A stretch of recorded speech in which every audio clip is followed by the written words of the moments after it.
Welcome to conceptual physics channel and advance physics channel. आज का जो हमारा टॉपिक है वो बेसिकली मैंने आप लोगों के पास इंट्रोडक्शन ऑफ क्वांटम मैकेनिक्स को टीच किया था और इसका जो टीचिंग था वो स्टार्ट किया था। तो इसमें सबसे पहले वेव फंक्शन था। तो वेव फंक्शन में हमने एक इक्वेशन लिखा था और इस इक्वेशन का नाम हमने आप लोगों को बताया था कि ये श्रोडिंगर इक्वेशन है। ठीक है, तो आइए आज जानते हैं कि श्रोडिंगर इक्वेशन क्या है। हमारे पास द श्रोडिंगर इक्वेशन, इसको जानने के लिए हमें कोई क्लासिकल पॉइंट ऑफ व्यू से भी देखना है और इस इक्वेशन को जानने के लिए हम इसके लिहाज से भी देखेंगे।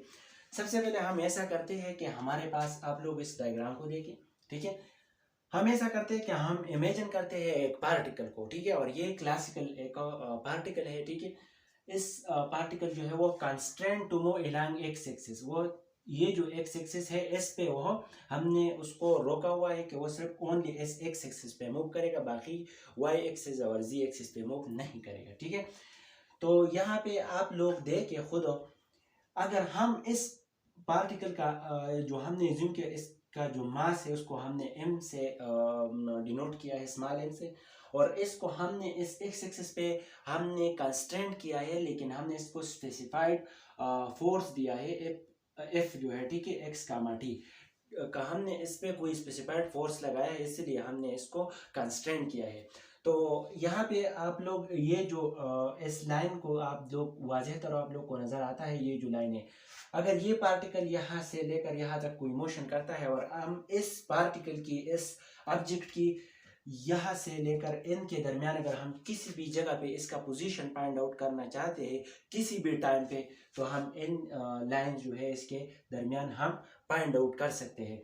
मतलब इस यहाँ इस टाइम पे भी हम इसका पोजीशन फाइंड आउट कर सकते हैं कि भाई इसकी ये यहाँ पोजीशन इस पोजीशन पे जा रहा है। ठीक है, तो सबसे पहले हम इसका क्या फाइंड आउट कर सकते हैं, पोजीशन फाइंड आउट कर सकते हैं एट एनी टाइम। ठीक है, एट एनी टाइम हम किसी भी वक्त पे इसका पोजीशन फाइंड आउट कर सकते हैं। नंबर सेकंड, हम इसकी जो वेलोसिटी है, वेलोसिटी, हम इसका वेलोसिटी जो है v is equal to D X divided by D T, के हम किसी भी एट एनी टाइम हम इसकी जो इन्होंने जितना भी, ये हमारे पास क्या है, ये डिस्प्लेसमेंट है। ठीक है, डिस्प्लेसमेंट, और डिस्प्लेसमेंट के लिए स्ट्रेट लाइन का होना लाजिमी नहीं है, वो कर्व के फॉर्म में भी हो सकता है, वो चाहे जिस फॉर्म में भी हो सकता है। हमारे पास जो डिस्प्लेसमेंट है उसके लिए हम स्ट्रेट लाइन की बात जो करते हैं, तो वो स्ट्रेट लाइन और कर्व लाइन में, कर्व में भी डिस्प्लेसमेंट हो सकता है, वो पोजीशन पर डिपेंड करता है, वो इनिशियल और फाइनल जो पॉइंट्स होते हैं इस पर डिपेंड करता है। ठीक है, अगर पॉइंट मतलब इसको जितना भी शार्टेस्ट डिस्टेंस हो तो वह लाजिमी बात नहीं है कि वह स्ट्रेट लाइन हो। तो यहाँ पे अगर ये स्ट्रेट लाइन है तो आप लोग जहन से ये बात निकालें कि ये स्ट्रेट लाइन के लिए हम डिस्प्लेसमेंट की बात कर सकते हैं, अदरवाइज नहीं। तो हम चाहे इस फॉर्म में भी लाइन हो तो हम इसको भी डिस्प्लेसमेंट कह सकते हैं। ठीक है, इसमें कोई गलती नहीं होगी। तो तीसरा, हम इसमें फाइंड आउट कर सकते हैं, आप लोगों को पता है हम इसका मोमेंटम फाइंड आउट कर सकते हैं, क्योंकि ये जो डिस्प्लेसमेंट उन्होंने कवर किया है, ठीक है, इस ऑब्जेक्ट की कोई ना कोई ख़ास ना खास मास होगी, वी इसकी वेलोसिटी है। ठीक है, उस पर चेंज आया है एट एनी डिस्प्लेसमेंट, हम उसका मोमेंटम जो है वह फाइंड आउट कर सकते हैं एट एनी टाइम। नंबर चौथे, हम इस ऑब्जेक्ट की इस प्लेस पे, इस जगह पे हम क्या फाइंड आउट कर सकते हैं, इसके हम काइनेटिक एनर्जी भी फाइंड आउट कर सकते हैं। ठीक है, काइनेटिक एनर्जी, तो काइनेटिक एनर्जी का formula T is equal to half M V square है। ठीक है, V square is the velocity. ठीक है, यहाँ पे m is the mass of the object, V square is the velocity square of that object. ठीक है, तो ये हमारे पास, अगर आप लोग देखें तो इस पार्टिकल को हम हर तरीके से इसको कवर कर सकते हैं, मतलब पोजीशन बता सकते हैं, velocity, momentum, kinetic energy and some other dynamical variable के बारे में भी हम बता सकते हैं। लेट्स सपोज आप लोगों को, अगर मैं आप लोगों से क्वेश्चन यहाँ पे हमसे एराइज हो सकता है कि ये जो एक्स टी है, ठीक है, ये एक्स टी एक पोजीशन है, अगर ये हमारे पास क्या है, अगर इस पॉइंट पे हम क्या फाइंड आउट करेंगे, इसकी वेलोसिटी फाइंड आउट करना चाहते हैं, इसके मोमेंटम फाइंड आउट करना चाहते हैं, इसकी काइनेटिक एनर्जी फाइंड आउट करना चाहते हैं, तो यहाँ पे हमें क्या करना है, तो यहाँ पे आप लोग जो है यहाँ पे आप लोग अगर देखेंगे कि ये तो हमारे पास अगर इस पॉइंट पे हम लेंगे तो हम न्यूटन सेकंड लॉ को इस्तेमाल करेंगे। F is equal to M A, ये Newton second law of motion है, इसको हम इस्तेमाल कर सकते हैं, इसलिए फाइंड आउट कर सकते हैं। इफ अगर हमारे पास ऐसा है कि इस पॉइंट को हम एज अ कंसिडर करते हैं कंजर्वेटिव सिस्टम। कंजर्वेटिव सिस्टम हमारे पास वो सिस्टम होता है जिसमें इनिशियल पॉइंट और फाइनल पॉइंट पे जो भी एनर्जी है या मोमेंटम है या वेलोसिटी है, जो भी इसके अंदर आते हैं वो क्या होते हैं, वो कंजर्व होता है, वो चेंज नहीं होता। ठीक है, तो हमारे पास अगर हम इसकी बात करते हैं कंजर्वेटिव सिस्टम की, तो हम क्या करेंगे, वहाँ पे हम माइक्रोस्कोपिक लेवल पे फिर देखेंगे। माइक्रोस्कोपिक लेवल पे देखने का मतलब हमारा ये है कि हम जो माइक्रोस्कोपिक लेवल पे देखेंगे तो हम इसकी पोटेंशियल एनर्जी के बारे में भी बता सकते हैं। हमारे पास जो है न्यूटन सेकंड लॉ की जो इक्वेशन है, मोशन की जो इक्वेशन है, F इज इक्वल टू हमारे पास जो है वो एम ए है। ठीक है, ये इक्वेशन नंबर 1 है। अब F इज इक्वल टू अगर हम माइक्रोस्कोपिक लेवल पे इस पार्टिकल की वहाँ पे इस पे फोर्स फाइंड आउट करना चाहते हैं तो वह negative derivative of the potential. ठीक है, तो हमारे पास वह इस फॉर्म में है, यहाँ पे पार्शियल डेरिवेटिव यूज करते हैं। ठीक है, पार्शियल डेरिवेटिव उन्होंने यूज करना है। ठीक है, तो हमारे पास जो है वह यहाँ पे फोर्स है, तो इसको हम इक्वेशन नंबर 2 कहते हैं। मतलब हमारे पास ये है कि अगर को हम माइक्रोस्कोपिक लेवल पे देखेंगे तो हमारे पास जो इसका फोर्स हम फाइंड आउट करेंगे तो वह पोटेंशियल एनर्जी की डेरिवेटिव होगी विद पोजीशन, तो हम फाइंड आउट करेंगे। अब ऐसा करेंगे आप कि अगर हम इन दोनों इक्वेशन को कंपेयर करते हैं, ठीक है, तो हमारे पास ऐसा है M A is equal to D V divided by partial X. ठीक है, तो हमारे पास जो है ये हम आप लोग को यहाँ पे एम ए जो है वो बता सकेंगे। ठीक, तो हमारे पास यहाँ पे आप लोग देखेंगे एम ए है। एक मैंने आप लोग के पहले एक लेक्चर में बताया था कि यहाँ पे जो डबल डेरिवेटिव होता है पोजीशन का विद रिस्पेक्ट टू क्या, टाइम, तो हम इसकी जगह हम ये लिख सकते हैं। ठीक है, तो M D square X divided by D T square is equal to partial minus partial V by partial X. तो हम ऐसा करेंगे कि इस पे हम कोई एप्रोप्रिएट इनिशियल कंडीशन अप्लाई करेंगे और इसकी जो पोजीशन होगा, पोजीशन और वेलोसिटी एंड वेलोसिटी। ठीक है, इसकी पोजीशन और वेलोसिटी अगर हम बात करें तो at time t is equal to 0 तो हम x ऑफ t जो है वो फाइंड आउट कर सकते हैं। ठीक है, इस पे कोई इनिशियल कंडीशन जो है वो इनिशियल वैल्यू की कंडीशन है वो अप्लाई करेंगे तो हमारे पास xt जो है position velocity at time t 0 हमारे पास फाइंड आउट होगा। यहाँ पे बात हम अब जो करते हैं ये सारे हमने एज अ क्लासिकल देखा। अब क्वांटम मैकेनिक्स में हमारे पास इसकी क्या मतलब रूल्स वगैरह है, तो इस पार्टिकल के अगर हम इसको क्वांटम मैकेनिकल लेंगे तो हमारे पास क्वांटम मैकेनिकल के लेवल से हम इसका वेव फंक्शन के बारे में बताएंगे। ये मामला थोड़ा डिफरेंट है क्वांटम मैकेनिक्स में, हम इसके वेव फंक्शन के बारे में एग्जैक्टली बताएंगे। तो हमारे पास अगर हम इसकी वेव फंक्शन के बारे में बताएंगे कि इसकी जो वेव फंक्शन है वो हमारे पास यहाँ पे x का माटी ये वेव फंक्शन है। देखिए x का माटी हमारे पास पोजीशन और टाइम के साथ ये वेव फंक्शन के बारे में हमें बताएगा। तो यहाँ पे हम ये वेव फंक्शन की जब बात करते हैं, इससे पहले लेक्चर में मैंने आप लोगों को बताया, तो यहाँ पे श्रोडिंगर इक्वेशन, ठीक है, श्रोडिंगर इक्वेशन जो है वो आप लोगों के जहन में आया होगा, जो हमने ऊपर भी लिखा है। तो यहाँ पे श्रोडिंगर इक्वेशन आता है। अब श्रोडिंगर इक्वेशन कैसे आता है तो वो डायरेक्टली मैं आप लोगों को लिखता हूँ, फिर इसके बाद जो है वो नेक्स्ट इंशाल्लाह लेक्चर में मैं वो आप लोगों को बताऊंगा कि ये किस तरह आया है। ठीक है, तो यहाँ पे हमारे पास जो श्रोडिंगर इक्वेशन है बेसिकली वो हमारे पास है iota H cut partial by partial T, यहाँ पे साई है is equal to minus H cut square divided by 2m।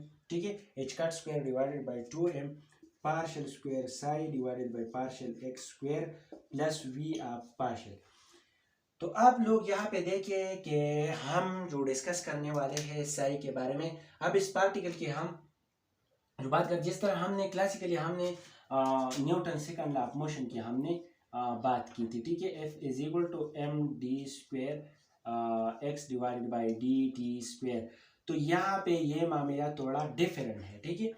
यहाँ पे क्लासिकल के लिहाज से जितना ये इक्वेशन इम्पॉर्टेंट है, यहाँ पे श्रोडिंगर का इतना बड़ा इक्वेशन है, ये बहुत ज़्यादा इम्पॉर्टेंट है इस पार्टिकल की के लिए, क्योंकि इसकी जो सबसे पहली बात है कि हम वो फंक्शन क्यों यूज़ करते हैं, फिर आगे क्योंकि एग्जैक्टली हम इसका मोमेंटम का हमें पता नहीं होता। क्यों नहीं पता होता? क्योंकि इस पार्टिकल की पोजीशन का पता नहीं। जो किसी क्वांटम पार्टिकल की पोजीशन का आपको पता ना हो तो आप न इसका मोमेंटम के बारे में बता सकते हो एग्जैक्टली, आप न इसकी वेलोसिटी के बारे में बता सकते हो, और न आप जो है इसकी अदर जो वैल्यूज वगैरह है इसके बारे में आप लोग नहीं बता सकते, क्योंकि आपके पास जो है वो पोजीशन के बारे में आप लोग जानते नहीं है। तो आप लोग किसी चीज़ का पोजीशन आपको मालूम नहीं है तो आप किसी भी आगे आगे आप नहीं बता सकते कि भाई आप इसके फ्यूचर नहीं बता सकते कि इसका पोजीशन क्या है। तो हम पोजीशन का पता ना हो तो हम कैसे इसकी जो आगे वेलोसिटी वगैरह समथिंग जो भी वेरिएबल है हम उसके बारे में नहीं बता सकते, ठीक है। तो यहाँ पे इस पार्टिकल की जो है फंक्शन है उसके बारे में मैंने इक्वेशन लिखा। यहाँ पे ये आयोटा जो है, ये आयोटा हमारे पास जो है वो एस वैल्यू के बराबर है, ठीक है, एस -1 स्क्वायर रूट के बराबर है, ठीक है। अब ये जो है ये फंक्शन है, ये पार्शियल डेरिवेटिव है। ये एच कट क्या है? एच कट मैंने आप लोगों को बताया था, ये प्लैंक्स रिड्यूस कांस्टेंट है। हम जो है h डिवाइडेड बाई 2 पाई के बराबर है, और इसको हम डिवाइड करेंगे 6.67 multiply 10 to power -34 joule second को। अगर हम जॉल सेकंड को अगर हम डिवाइड करें 2 मल्टीप्लाई 3.14 पे तो हमारे पास हो 1.05 multiply 10 to power -34 joule second आएगा। तो इसकी जो वैल्यू है हमारे पास इस एच कट की वो ये है। इसकी जगह स्क्वायर है तो स्क्वायर डालेंगे। एम जो है वो इस पार्टिकल की जो है वो मास है, ठीक है। और ये साइज जो है इस पार्टिकल का वो फंक्शन है। ये वी जो है ये आप लोगों को जो नज़र आता है ये क्या है? ये पोटेंशियल एनर्जी है, ठीक है। ये क्या है? ये पोटेंशियल एनर्जी है, ये पोटेंशियल एनर्जी है, ठीक है, आप लोगों को पता होगा। तो ये हमारे पास जो है श्रोडिंगर इक्वेशन ये बहुत ज़्यादा अहमियत रखता है इस पार्टिकल को।